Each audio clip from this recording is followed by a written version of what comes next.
హైదరాబాద్ లో జరగబోయే మనీ మంత్ర money manifestation classes కి ఇప్పుడే కాల్ చేసి రిజిస్టర్ అవ్వండి.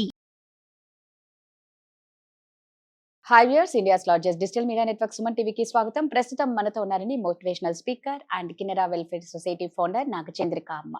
సో చాలా మంది ఆడవాళ్ళు ఇంట్లో అనుకుంటూ ఉంటారండి, నేను వంటింటికే పరిమితమయ్యా, నేను ఎంత చేసినా నాకు విలువ ఇవ్వరు, నేను ఎంత బాగా చూసినా ఎంత బాగా వంట చేసినా కూడా నాకు ఎవరు విలువ ఇవ్వరు అని బాధపడే ఆడవాళ్ళు ఉన్నారు. ఇక మగవాళ్ళ విషయానికి వస్తే ముఖ్యంగా తండ్రులు కొంచెం కొడుకులు పెద్ద అయిన తర్వాత పాపం వాళ్ళు విలువ ఇవ్వకపోతే, అరే నా కొడుకుని నేను ఎంత కష్టపడి పెంచి ఎంత చేసినా ఎంత బాగా చూసుకున్నా ఈరోజు నా కొడుకు నాకు విలువ ఇవ్వట్లేదు అని వాళ్ళు ఉన్నారు. సో ఈ విలువ లేని చోట బ్రతకడం ఎలా అనేది అమ్మని అడిగి తెలుసుకుందాం. అమ్మ నమస్తే. అమ్మ మీకు అర్థమైంది కదమ్మా, మన ఇంట్లో ఆడవాళ్ళు పాపం వంటింటికే పరిమితమైన వాళ్ళు ఉన్నారు. ఇప్పుడు అందరు ఆడవాళ్ళు అన్నట్లేదు, ఈ కాలంలో కూడా ఇలా పరిమితమైన వాళ్ళు ఉన్నారు ఈ కాలంలో కూడా. సో అంటే మేము ఎంత చేసినా మాకు విలువ ఇవ్వట్లే. ఒకవేళ ఆడవాళ్ళు జాబ్ చేస్తూ ఇంటిని నడిపిస్తూ ఉన్న వాళ్ళు కూడా ఉన్నారు, అయినా కూడా మాకు విలువ ఇవ్వరు అని బాధపడే వాళ్ళు ఉన్నారు.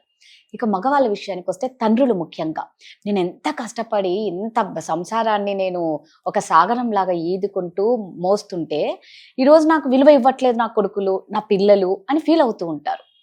సో ఆ విలువ లేని చోట బ్రతకడం అనేది ఎలా అమ్మా? చాలా మంచి టాపిక్ ఇది.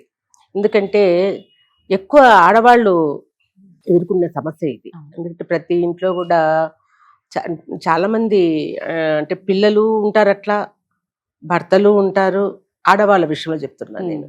వాళ్ళు ఉద్యోగం చేసే వాళ్ళు ఉంటారు, చేయకుండా ఇంటికే పరిమితమైన వాళ్ళు కూడా ఉంటారు. పొద్దున నిద్ర లేసిన గొడ్డు చాకరీ అంటారు చూడు, అప్పుడైనా గొడ్డు చాకరీ చేస్తున్నామని. అలా అన్ని పనులు చేసుకుంటూ, ఇప్పుడు అంటే కొద్దిగా పని వాళ్ళు అది అంతా ఉంటున్నారు, కానీ అప్పుడైతే మొత్తం ఇంట్లో పని అవంతా వాళ్ళు చేసుకోవాలి. అప్పుడు కాలం చూస్తే ఎంత మటుకు విలువ ఉండింది మనకంటే ఆడవాళ్ళకి. ఇప్పుడు కొంచెం బెటర్ అనుకుంటా నేను.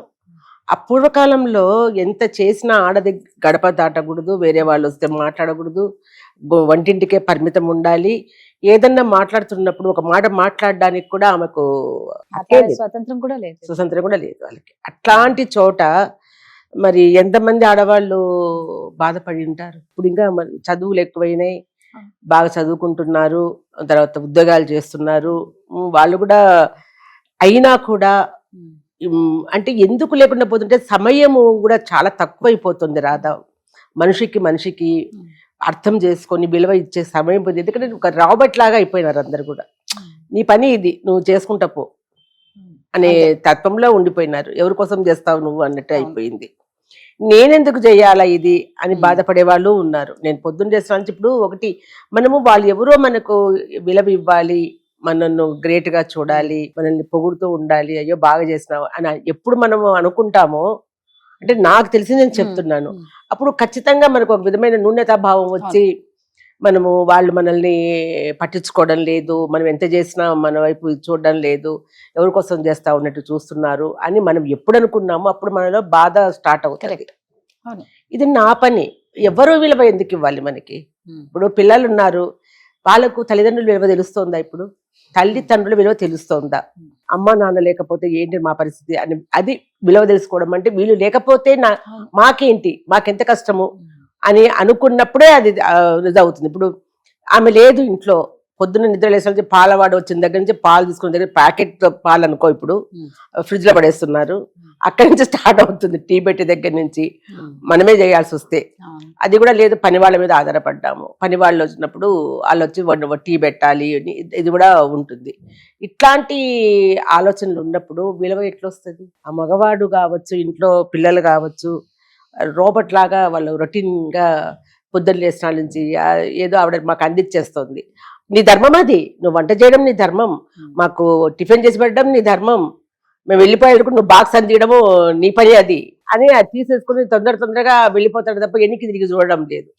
మనం ఇంత చేసిన తర్వాత ఏం ఆశిస్తాం? మనం ఒక చిరునవ్వు, బాగుంది నువ్వు చేసింది బాగుంది అన్న ఒక కాంప్లిమెంట్, ఒక చిన్న చిరునవ్వు అడుగుతున్నాం అంతే తప్ప వేరే విలువ ఇచ్చి నువ్వు రోజుకు ఒక పట్టు చీర కొని, ఈ రోజుకు ఒక నెక్లెస్ కొని అడగడం లేదు కదా.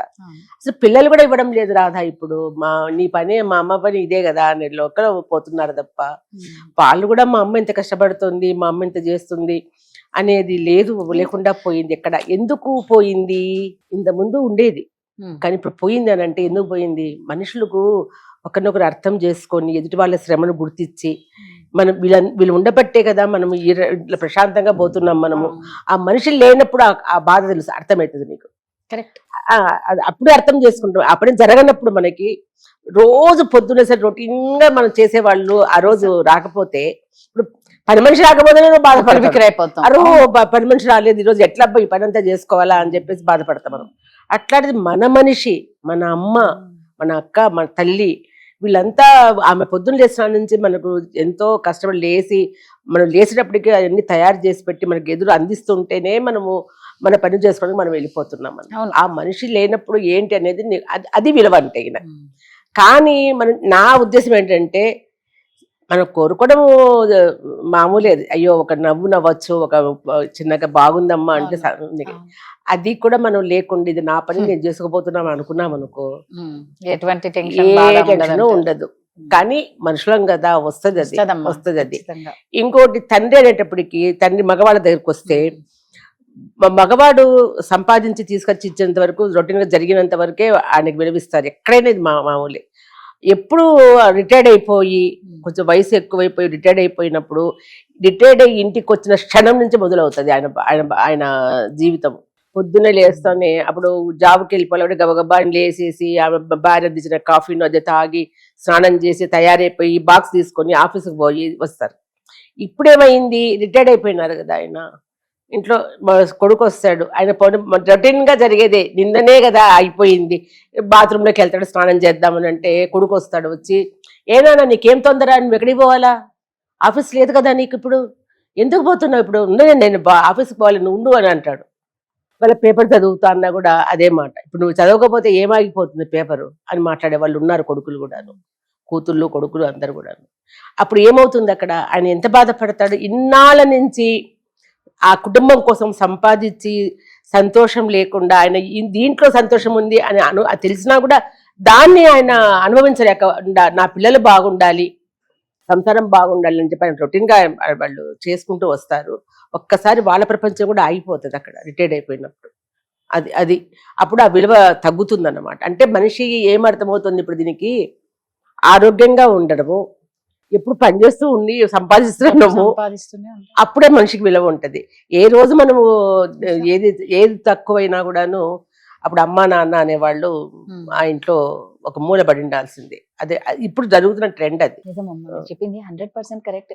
సో విలువ ఇవ్వలేదు అని బాధపడ్డం కన్నా, అందుకని ఇది నా వర్క్ నేను చేసుకోబోతున్నా, నీ వరకు ఆశించద్దు. ఎదుటి వాళ్ళ దగ్గర నుంచి మనము డబ్బు ఆశించడం అని కాదు, ఒక చిన్న ఓదార్పు, చిన్న సంతోషంగా ఒక చిన్న మాట వాళ్ళ దగ్గర నుంచి రానప్పుడు ఆ మనసు ఎంత కుంగిపోతుంది తెలుసు. అలాంటి వాళ్ళకి ఇంకా ఎంత చెప్పినా కూడా అర్థం కాదు. వాళ్ళకే వాళ్ళు రియలైజ్ అయ్యి మీకు వాల్యూ ఇవ్వాలి తప్పితే మనం తీసుకోలేము. ఆ మనిషి లేకుండా పోయినప్పుడే వాళ్ళకు తెలుస్తుంది. కానీ ఇప్పుడు లేకుండా పోవడమే హ్యాపీగా ఉంటున్నారు.